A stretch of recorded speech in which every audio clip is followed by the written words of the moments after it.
Yo guys, what's going on? This is Yokeman here and welcome back to another episode of Bringing Back Bolton, and we're still here, we're still at Bolton, and I may have just played the craziest game of my football manager career.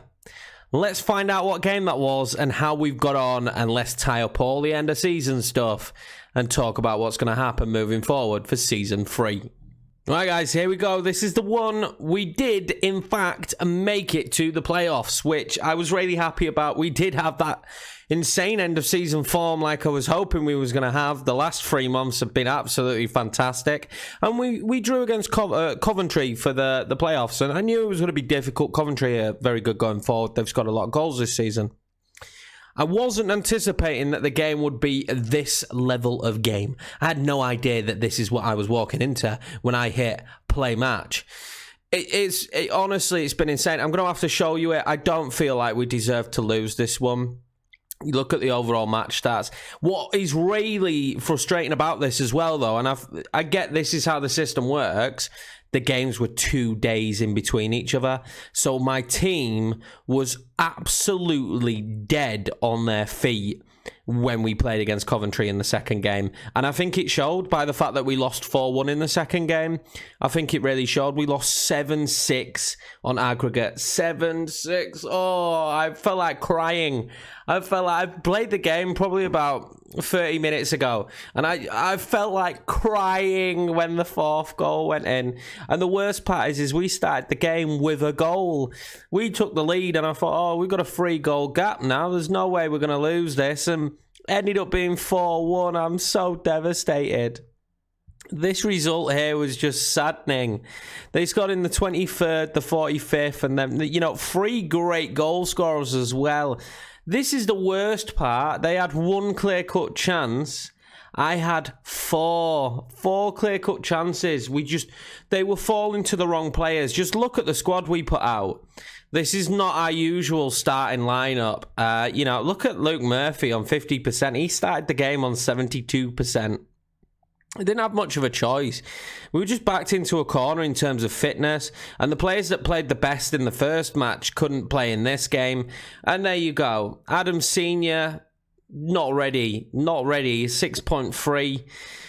Ryan Giles, we won't ever be loaning him ever again. A 6.2, 2 mistakes leading to the goal. And Boone, again, he's a left back. He had no right at being centre back. We just really played a much weakened side, and it was obvious. It was obvious, and all I wanted to do was hold out, but we just couldn't do it. I'll show you the first leg as well and give you an overall view of how it actually went on. It's so saddening because after the first leg, I actually thought, do you know what? We might make it to a playoff final. We might make it to a playoff final. As a Leeds fan, that's a daunting, real daunting situation anyway. But the fact that for a brief moment I thought, this could be it. This could be a final for us. No. Not going to happen. So this was a crazy first leg, 5-3. We went 3 goals up, and then for some strange reason, the start of the second half, it started to collapse a bit. They got 2 goals back really quickly, and then we scored again the 71st minute with Timmy, and then they scored again, and I was like, oh, this is dangerous, and then Timmy scored again. But as you can see, if you look at the lineup for this first game, if we'd have had this lineup fully fit for the second game, I do not doubt for a second that we would have gone through. I really do think so, but the fact that we didn't have Emmanuel, Brockbank, Delaney, we didn't have Politic, who scored 2 goals in this game, it was detrimental for us. It really was detrimental for us, and it's really cost us. It's cost us the games, and to be honest with you, I don't understand why everyone was so tired for this match. I understand now. So the Bradford game was on the first, and then this for me is, I think you should have a bigger break. I don't know if this is how it works in real life or if this is just because it's Football Manager, but so we had 4 days before we played Coventry, and then two days in between games. So I think it really puts you at a disadvantage for the playoffs in terms of like fitness. But yeah, player fitness was in the drain. But this was the last 3 months. I will show you the tactic we used to achieve this. We only just got knocked out by Sheffield United on penalties as well, but It was just a superb time. I mean, all the draws at the end weren't very fun, but the team just seemed to hit our stride. We just seemed to play in full force, but I'm not going to do this to myself again. We didn't have this form all season. It's like a Jekyll and Hyde situation. We didn't have this form all season, and that mid-patch and that really terrible first 3 months in terms of fixtures really did cost us. But in the full scale thing, right, is we had a good end to the season. Now, what is really important to me now is the club vision going forward. Now, we've got a C+, they're satisfied, only satisfied. They're not happy with us working within the wage budget, which they pretty much destroyed. But the end of next season, they want us to win promotion. I'm not sure that that's achievable. I'm really not sure that that's achievable. In fact, it scares me to think that we've got to try and push for promotion next season.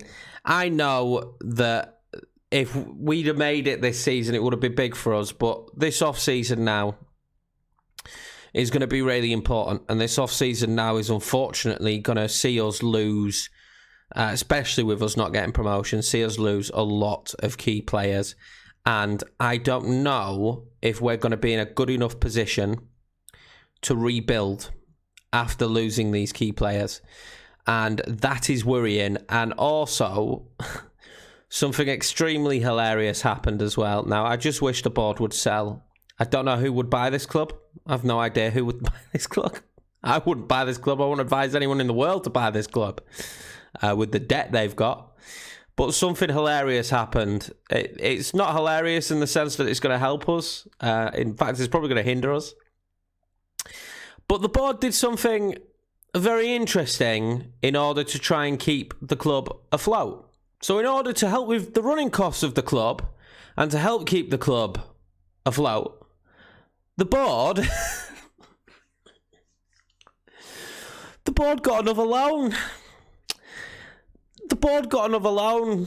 We're in £41 million worth of debt. Now, what is a plus side is there's only £30 million worth of that remaining now. But in order to help with the running of the club, we got another loan of £2.6 million. We were already in £41 million worth of loan debt, and they got another loan. Cheers, bod. So the finances, they're even worse now. We're paying another 400k off a week, or a month, I believe. 10k a month, 400k interest. So the remaining debt now is 33 million. And who gave them a loan? Who? Imagine you walk into the bank, you go, okay, can I have a loan, please? They go, okay, well, what's your credit history? And they go, it's just a £41 million loan that we've had from you before. Oh, okay, is that it? Okay, well, how much are you looking for? About 2.6 million. You could give us some interest. Yeah, not a problem. Okay, yeah, we'll give you that. Oh, bite your hands off. What are they doing? But yeah, that's the situation. We're in even more debt now, guys. So with that said, guys, let's do the end of season stuff. We got the end of season awards. Harry Brockbank, who potentially won't be here next season, wins Player of the Season. Ronan Darcy, who without a doubt will not be here next season, is a second. And Josh Emmanuel, who I hope I can hold on to, because I really don't think at this level you're going to find an offensive right back anywhere near as good as him. I'm hoping the sales of probably Darcy and, unfortunately, probably Brockbank will help me finance. Well, not even finance, just help me stay afloat.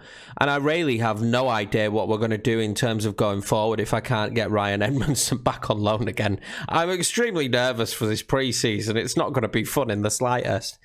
Signing of the season was Connor Stanley, which I completely agree with, because we didn't make many signings, so it didn't take much to be signing of the season, but I think he had an okay season, pretty solid. And young player of the season, of course, Harry Brockbank. I mean, it could have been any of a number of players because they're all young players. That's definitely going to be the situation. The season review, I don't think it was a terrible season. Only 49% full, the stadium. If we could get that attendance, if we could just rise, that'd be a lot better. Moment to forget, a 5-1 defeat, and match of the season, a 4-1 victory against Ipswich. The current expectation, now this is one that's an issue, and I might negotiate this, repair the club's financial damage. We're trying. what I might do is try and see if I can talk them out of the belief of winning promotion and just ask for playoffs again. I don't know if that's going to work, but we're going to try it now.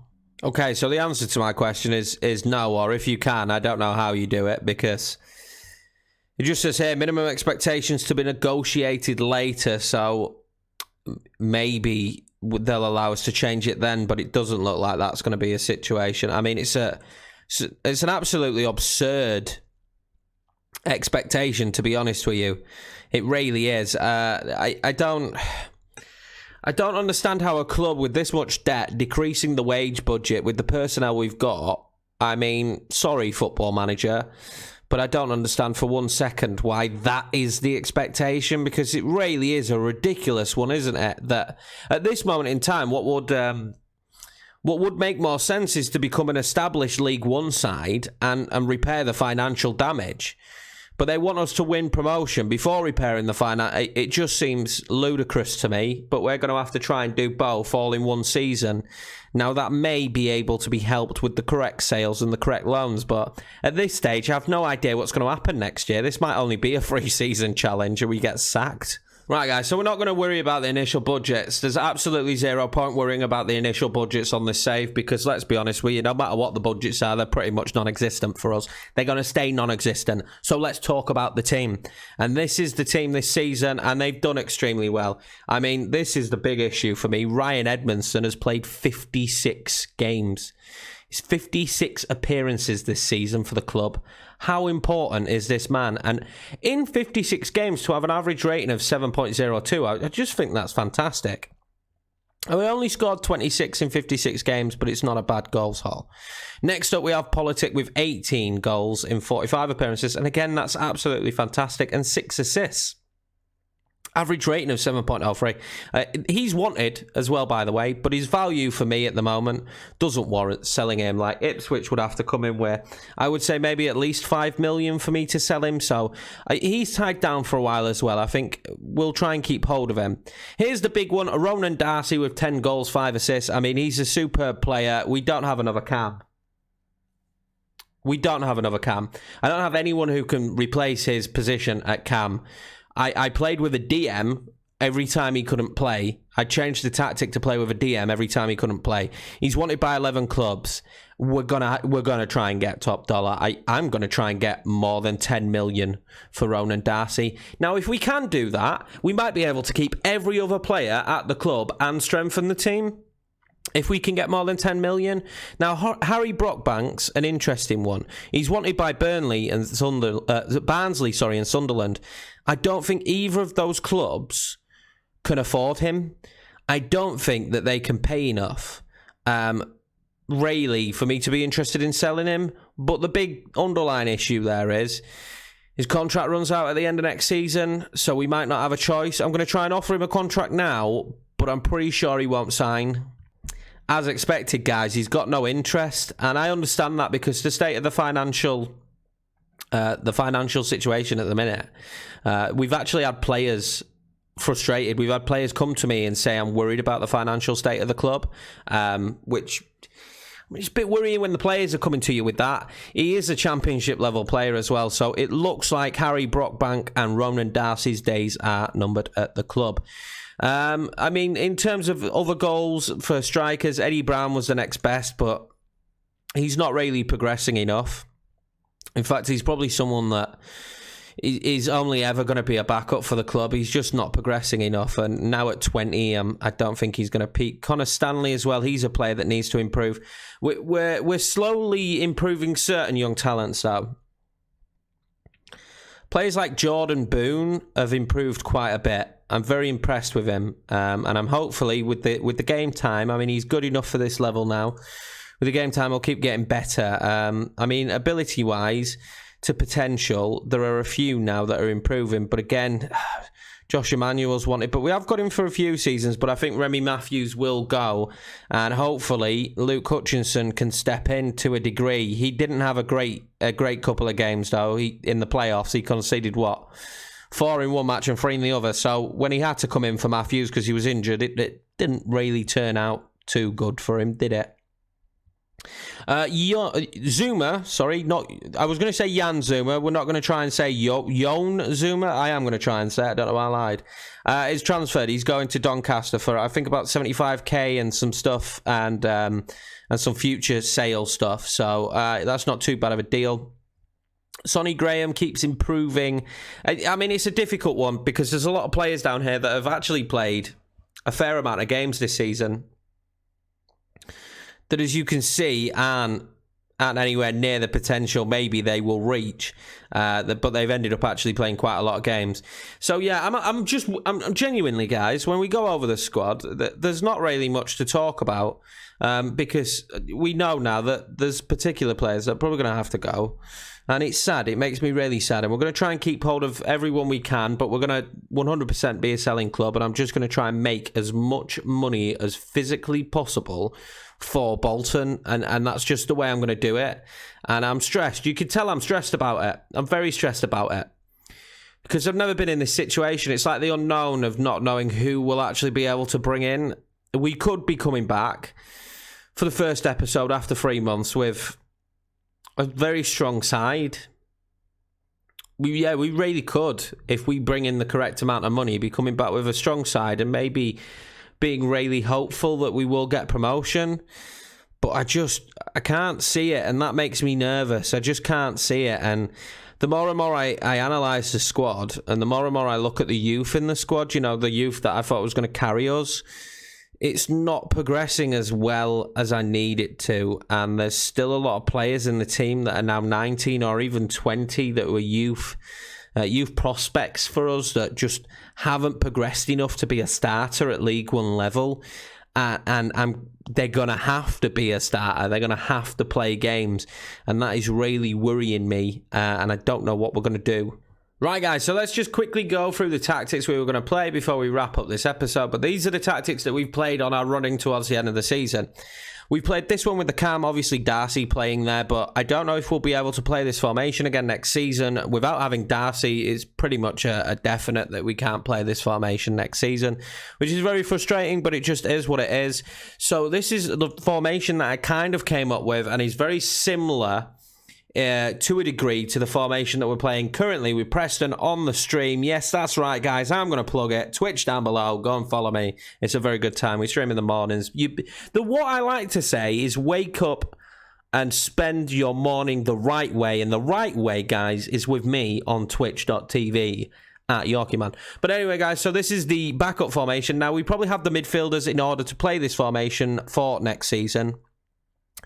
But ideally, I would like to carry on using the cam. I was really enjoying this. And we were most potent playing this, most offensive and best going forward when playing this tactic. So hopefully we'll be able to try and use that again. But I have no idea what's going to happen. But anyway, guys, that's going to be it for this episode of Bringing Back Bolton. I hope you've enjoyed it. I've really enjoyed Season 2, but it is done and dusted now. We know we've got a lot to do moving forward. We've got a lot of changes to make. I really need to improve this team and hope that we just get the correct fees. I hope we're not held over a barrel for the sheer fact they know that we need the money, and I really hope my board do not get any more loans to try and pay off the loan that we already have. Anyway, guys, I just want to say thank you again. We're doing this every episode now at the moment, but honestly, it means a lot. The support is fantastic on this series. I hope you're enjoying it. If you haven't subscribed, you madman, why haven't you? Subscribe. Smash the like button, boys. It really helps the videos. It elevates them really high so that, you know, I look like an actual YouTuber and stuff. And thank you very much, guys. I will see you at the start of Season 3 with probably a very, very much different look squad.